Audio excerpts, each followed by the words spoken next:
চট্টগ্রামের বাঁশখালী যুগ্ম ও দায়রা জজ আদালতের পেশকার মোজাহিদুল আলম বকশিশ কিংবা অতিরিক্ত অর্থ ছাড়া কোনো কাজ করেন না, আবার টাকা কম হলে অসন্তুষ্ট হন। মামলা সংক্রান্ত কাজে প্রতিনিয়ত হয়রানির শিকার হতে হয় বিচার প্রার্থীদের। এমন নানা অভিযোগ তার বিরুদ্ধে। এরই মধ্যে দুদকে একটি অভিযোগও দায়ের করা হয়েছে।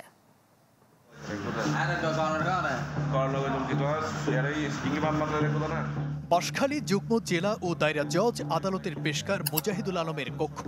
গোপনে ধারণ করা একটি ভিডিওতে দেখা যায় একজন সেবাগ্রহীদের কাছ থেকে নিয়ম বহির্ভূত অর্থ আদায় করছেন তিনি।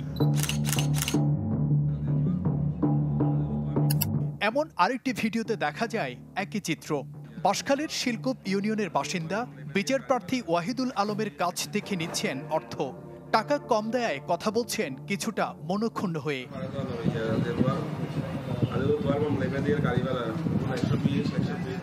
ভুক্তভোগী ওয়াহিদুল আলম জানান, 2021 সালে একজনের বিরুদ্ধে একটি চেক জালিয়াতির মামলা করেন তিনি।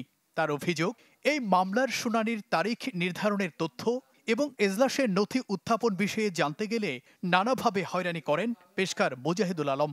শুধু তাই নয়, টাকা না দিলে মামলার কোনো অগ্রগতি হবে না বলেও হুমকি দিয়ে থাকেন তিনি।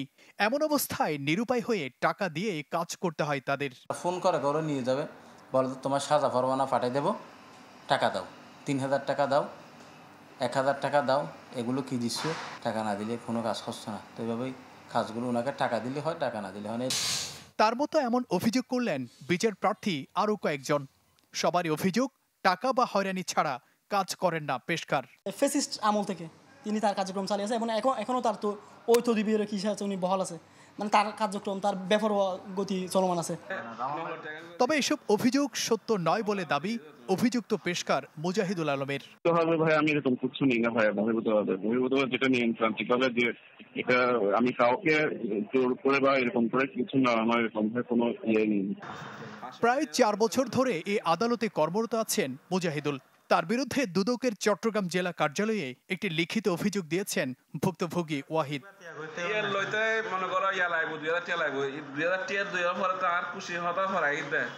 জুবাইর মঞ্জুর, চ্যানেল 24, চট্টগ্রাম।